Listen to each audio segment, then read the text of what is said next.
নমস্কার বন্ধুরা, আমি রাজলক্ষ্মী। আমার চ্যানেল রাজলক্ষ্মী কিচেন অ্যান্ড ব্লগসের আরও একটি নতুন এপিসোডে আপনাদের সকলকে স্বাগত জানাই। আশা করি সকলে আপনারা ভালো আছেন। বিভিন্ন জায়গায় ঘুরতে যাওয়ার জন্য আমি ঠিকমতো সময়ে বড় ভিডিও দিতে পারিনি। এটা হচ্ছে আমার বাবার বাড়ি। বিড়াল একদম ভর্তি, দেখুন সব এক কালারের। আর মাকে এত পছন্দ করে, মা যেদিকেই যায় ওর পিছনে পিছনে বিড়ালগুলো চলে যায়। কি কিউট না! একসাথে এখানে 5টা বিড়াল রয়েছে, খাবারের জন্য অপেক্ষা করছে। দারুণ লাগলো, তাই মনে হলো একটু আপনাদের সাথে শেয়ার করে নিই। এরা যে শুধু থেকে খায় না, এরা হচ্ছে আমাদের সংসারে অনেক উপকারও করে। কোনো বিষধর সাপ বেরোলেও তাদেরকে কিন্তু এরা খেয়ে নেয়। এই দেখুন চাল কুমড়ো, গ্রামের যে চাল কুমড়ো, কেমন গাছের নিম গাছের মধ্যে চাল কুমড়ো ধরে আছে দেখুন। কোনো পাতা নেই, বিশাল বড় গাছ তা নয়, সরু সরু গাছের মধ্যে একদম চাল কুমড়ো ধরে রয়েছে। 4টে চাল কুমড়ো ধরে রয়েছে পুকুরের পাড়ে, সেটা আপনাদের সাথে একটু শেয়ার করে নিচ্ছি। আর যেদিকেই যাব বিড়াল সেদিকেই, তাই বিড়ালও একটু দেখাতে পারলাম। দেখুন এই একটা চাল কুমড়ো হয়ে রয়েছে, একদম কাটতে বেশ অসুবিধাই হবে। পাশে করলাও ধরেছে। গ্রামের একটা সবজির যে পরিমাণ, ফ্রেশ সবজি, সেটা দারুণ। সেটা যারা গ্রামে থাকেন তারা বুঝতে পারেন, এটা বলে কোনো প্রকাশ করা যাবে না। এবার চলুন চলে যায় রান্নায়। আজকের রেসিপি হলো শিম ভাপা। এখন শীতকাল, খুব সুন্দর বাজারে ফ্রেশ শিম পাওয়া যায়। সেই শিম কিভাবে অতি সহজেই ভাপা বানাবো সেটা শেয়ার করব। শিম ভাপা বানানোর জন্য এখানে ফ্রেশ আমি শিম নিয়ে নিয়েছি। কাটার আগে শিমগুলোকে ভালো করে ধুয়ে নিয়েছি। আজকের এই সহজ পদ্ধতিতে বানানো শিম ভাপা যদি ভালো লাগে তাহলে অবশ্যই একটা লাইক করবেন আর প্রচুর প্রচুর শেয়ার করবেন। আরও বিভিন্ন ধরনের এরকম রেসিপি পেতে চ্যানেলটি অবশ্যই সাবস্ক্রাইব করবেন। ভেতরে পোকা আছে কিনা দেখার জন্য শিমগুলো আমি সিটটা ছাড়িয়ে দুখাদি করে নিয়েছি। এখানে সাথে দেওয়ার জন্য 1 চামচ পোস্ত, 1 চামচ সরষেকে ভিজিয়ে রেখেছি। শিমটাকে প্রথমে নুন আর হলুদ দিয়ে ভালো করে মাখিয়ে নেব। মাখিয়ে নিলে শিমটা অনেকটা নরমও হয়ে যাবে। এইভাবে মাখিয়ে আমি মিনিট 15 রেখে দেব।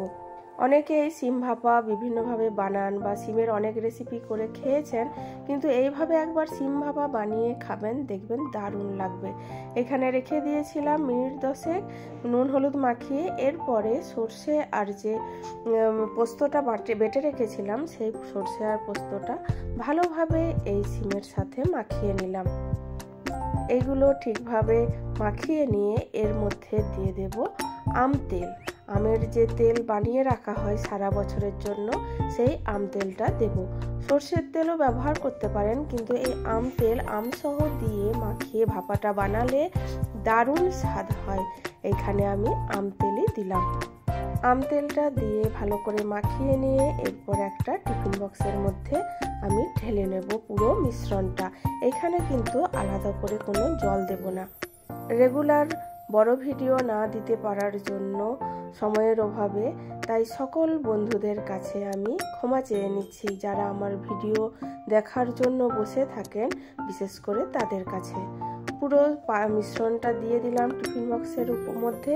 তার উপরে আরও 1 চামচ আম তেল, ভালো করে মশলা সহ যে আম তেলটা, সেটা দিয়ে দিলাম। দিয়ে এরপর টিফিন বক্সটা ঢাকনা দিয়ে দেবো। দিয়ে প্রেসার কুকারের মধ্যে রেখে দেবো টিফিন বক্সটা। তার আগে প্রেসার কুকারে আমি দিয়ে দিলাম 8 গ্লাস জল। এরপর টিফিন বক্সটা দিয়ে দেবো। দিয়ে ঢাকনাটা লাগিয়ে গ্যাসের মধ্যে আমি চাপিয়ে দিলাম। এখানে আমি প্রেসার কুকার ব্যবহার করেছি তাড়াতাড়ি করার জন্য। আপনি এটা কড়াতে জল দিয়ে ঢাকা দিয়ে সিম আঁচেও আস্তে আস্তে ভাপিয়ে নিতে পারেন, তাহলেও দারুণ হবে। সেটা আরও বেশি সুন্দরভাবে সেদ্ধ হবে।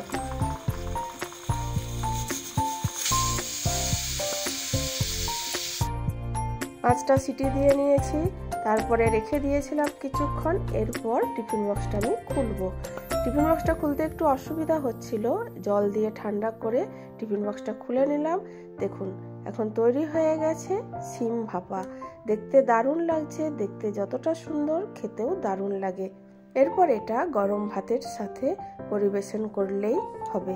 সকলেই খুব ভালো থাকবেন। এরকম বিভিন্ন ধরনের নিত্য নতুন রেসিপি নিয়ে আরও খুব তাড়াতাড়ি দেখা হবে। দেখুন দেখিয়ে দিলাম হাত দিয়ে শিমগুলো কত সুন্দর সেদ্ধ হয়েছে। সকলে অবশ্যই বানাবেন। টাটা।